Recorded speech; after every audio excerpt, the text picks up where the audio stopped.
Hai, saya Tom MC Ifle, founder Top Coach Indonesia. Hari ini kita akan membahas tentang ada 6 cara orang kaya membangun aset dari nol. Kita mulai sekarang.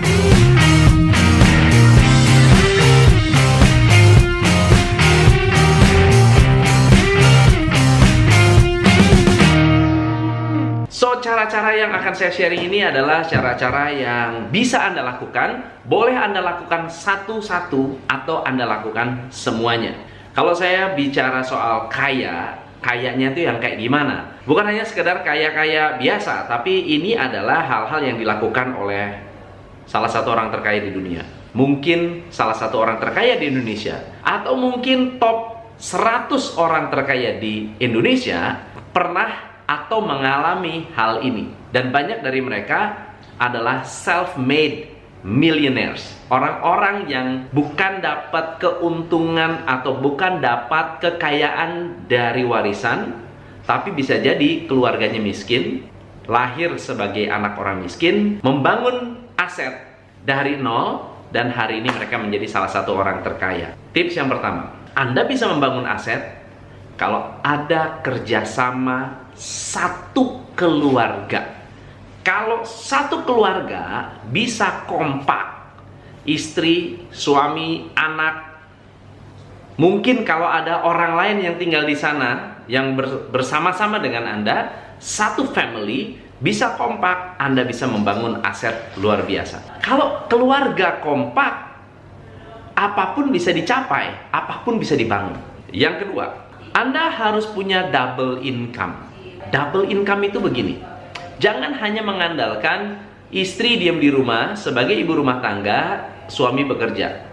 Rata-rata orang-orang yang saya kenal, orang-orang yang saya tahu, orang-orang yang dekat dan maju secara keuangan, secara kesejahteraan, rata-rata mereka tidak membiarkan orang menganggur. Jadi rata-rata orang-orang yang sukses, orang-orang yang kaya secara finansial, mereka memiliki double income.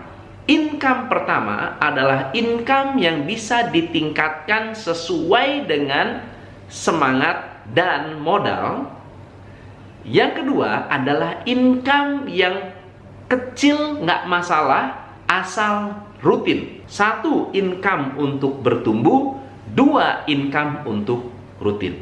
Tips nomor 3 adalah rumah dan usaha harus jadi satu. Jadi orang-orang yang memiliki mentalitas bisnis, kalau mereka milih rumah atau mencari kontrakan, mereka nggak sembarangan cari kontrakan.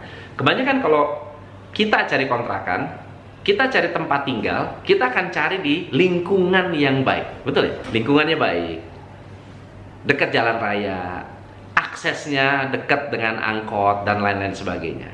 Orang-orang kaya, mereka mencari rumah yang bisa dijadikan bisnis. Misalnya contohnya, kalau mereka tinggal di satu wilayah atau di satu daerah yang trafiknya tinggi, mereka akan buka warung. Kalau mereka tinggal di tempat yang terpencil, jarang ada yang datang, atau akses untuk datang ke wilayah tersebut sangat kecil, mereka buka yang namanya grosiran atau distribusi. Kalau Anda belum punya modal yang cukup besar, Anda bisa buka meja. Buka meja untuk menjual makanan, jual keripik, jual asinan, jual apapun yang bisa Anda jual, Anda jual. Lebih baik Anda jual sedikit dan rutin daripada Anda membiarkan halaman Anda tidak terpakai. Yang keempat, Anda ingin membangun aset, Anda harus konsentrasi pada satu kata, namanya distribusi.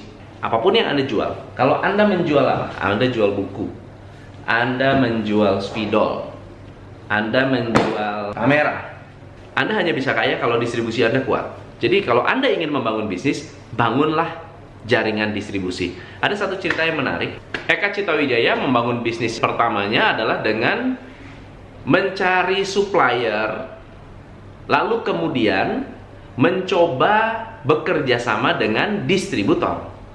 Jadi orang tengah, misalnya jualan biskuit, jualan permen, jualan snack.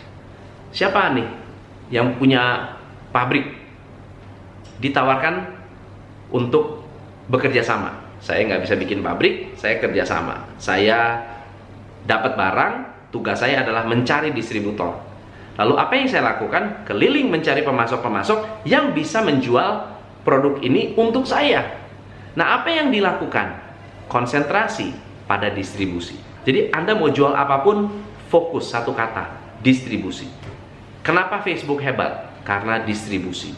Kenapa Apple hebat? Karena distribusi. Kenapa Samsung hebat? Karena distribusi. Semua bisnis yang sukses, semua bisnis yang hebat, bukan karena produknya bagus saja, tapi karena mereka fokus pada distribusi.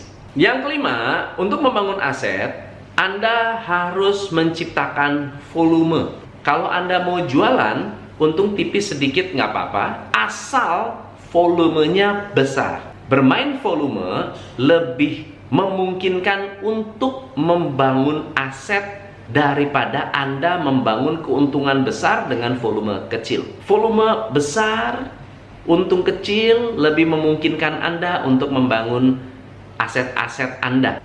Karena volume bisa membawa cash flow yang lebih positif. Dan yang keenam, yang terakhir, jangan pakai uang yang dihasilkan dari bisnis selain untuk bisnis. Nah, banyak orang di luar sana, untung bisnis dibuang ke barang, dibuang ke properti, jadiin mobil, jadiin emas. Kecuali kalau Anda nggak tahu cara mengelolanya ya. Anda kalau nggak tahu cara mengelola, lebih baik dialihkan daripada habis. Tetapi kalau Anda jadikan konsumsi, barang konsumsi, Anda rugi, bukan hanya tidak menambah aset, malah Anda kehilangan banyak aset. So, keuntungan masukin lagi ke dalam bisnis. Kenapa bisnis-bisnis hebat, konglomerat-konglomerat hebat itu benar-benar bisa sukses?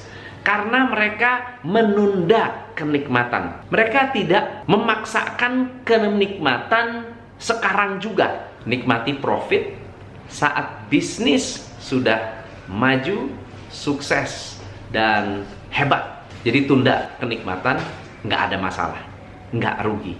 So teman-teman, itu adalah 6 hal yang bisa Anda lakukan untuk membuat bisnis Anda, aset Anda bertambah meskipun Anda mulai dari nol. Semoga bermanfaat. Saya Tom MC Ifle, salam pencerahan.